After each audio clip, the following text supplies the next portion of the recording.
क्या आपने कभी सोचा है कि जो प्रभु पूरी सृष्टि को चलाते हैं, जो मर्यादा पुरुषोत्तम हैं, उन्होंने किसी के झूठे फल क्यों खाए?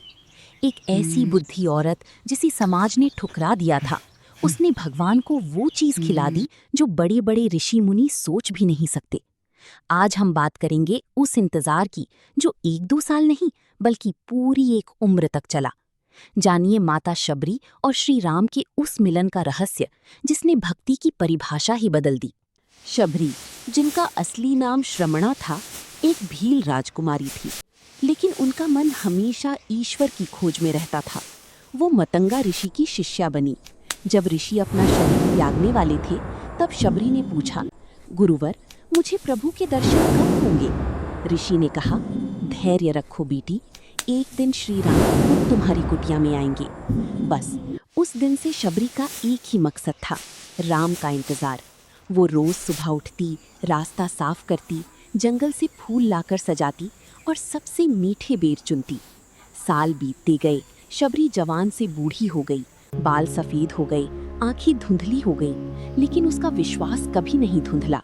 उसका मन रोज कहता, राम आएंगे। और फिर वो दिन आया। श्री राम और लक्ष्मण माता सीता को ढूंढते हुए पंपा सरोवर के पास उस छोटी सी कुटिया में पहुंचे।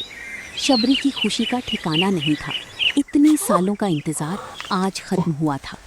लेकिन यहाँ शुरू होता है वो किस्सा जिसने इतिहास रच दिया। शबरी ने राम जी को बैठाया और उन्हें बेर खिलाने लगी, लेकिन वो हर बेर पहले खुद चखती, फिर राम जी को देती। जो बेर खट्टा होता उसे फेंक देती और जो मीठा होता वही राम जी को देती। वहाँ खड़े लक्ष्मण ये देखकर हैरान और थोड़ी गुस्से में थी। उन्होंने सोचा, ये दोस्तों, श्री राम ने वो बेर इसलिए नहीं खाए कि वो भूखे थे, बल्कि इसलिए खाए क्योंकि उन बेरों में शबरी का प्रेम और डर दोनों था।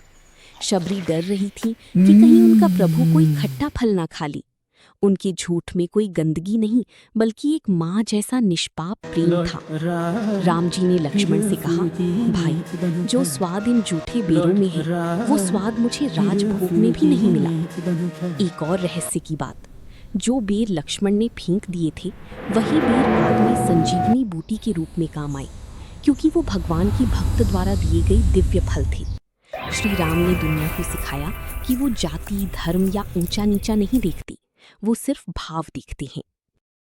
शबरी की कहानी हमें सिखाती है कि सब्र का फल मीठा होता है और ईश्वर सिर्फ प्रेम के भूखे हैं। अगर आपको माता शबरी और श्री राम का ये दिव्य मिलन पसंद आया तो कमेंट में जय श्री राम जरूर लिखें और ऐसे ही आध्यात्मिक रहस्यों के लिए हमारे चैनल को सब्सक्राइब करें।